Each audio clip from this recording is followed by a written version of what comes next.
There was a decidedly different mood on Parliament Hill today, a different tone, a different response by the Prime Minister to the endless questions that have dogged Stephen Harper for months about what he knew when about Senate expense claims and payouts and the move to suspend 3 senators. This was a day that marked new tactics in question period.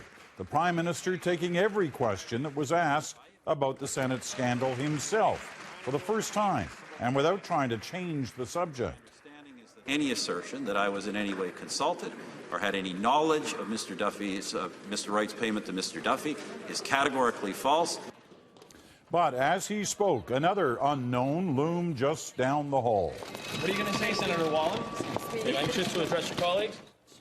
Senator Pamela Wallin was the one who would speak today. She also brought accusations of personal vendettas and political game playing. But all anyone wanted to know was whether she, too, would level direct accusations at Stephen Harper. Our senior correspondent, Terry Malefsky, begins our coverage tonight. Terry. Well, Peter, Mike Duffy was a hard act to follow, and Pamela Wallin's speech was not as high on the Richter scale, but it was a similar story of betrayal. She says she was a loyal Conservative, stabbed in the back to please the party faithful. Like Duffy, Wallin is fighting the government's effort to suspend her from the Senate. And like Duffy, she says she was booted out of the caucus at the Prime Minister's behest. I was just told that they were speaking for the Prime Minister. He wanted me gone. No discussion. She was cut out of the caucus, and again, like Duffy, she says those wielding the knife were Harper's then Senate leader Marjorie Le Breton and Ray Novak, now his chief of staff. And like Duffy, she said it's all about pleasing the base. It is also designed to appease the party faithful before a Conservative Party convention at the end of the month. Wallin said the party is trying to pass sentence without having a trial. This whole proceeding against me, plus the leaks and the lack of opportunity and legitimate forum in which to defend myself, is backroom politics of a most odious kind.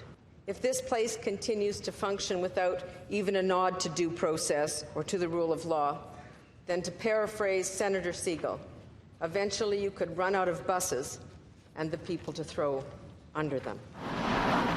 But how exactly do people get thrown under the bus, and who does the throwing? That occupies the opposition in the Commons. On June 5th and 6th, when I asked the Prime Minister whether Ray Novak was involved in the Duffy affair, the Prime Minister said that Nigel Wright acted alone. Was that true? He did not say Ray Novak was one of those people, Mr. Speaker. He has named those people. He's been very clear, and he's also been very clear, Mr. Speaker, one of those people was not me, because I obviously would never have approved such a scheme. After ducking many questions yesterday, the Prime Minister was more combative today, enough to get his side cheering. Mr. Duffy now says he is a victim because I told him he should repay his expenses. You're darn right, I told him he should. Still, one question he did duck was whether he ordered the Senate maneuvers which caused this week's uproar. Did he order or take part in the motion to have Mike Duffy, Patrick Brazeau, and Pamela Wallin suspended from the Senate? Yes or no? I fully support that motion. I do not believe that under the circumstances these individuals should be on the public payroll. I believe that in private life, had they undertaken such actions, they would not continue to be on the public payroll, and I believe Canadians feel strongly.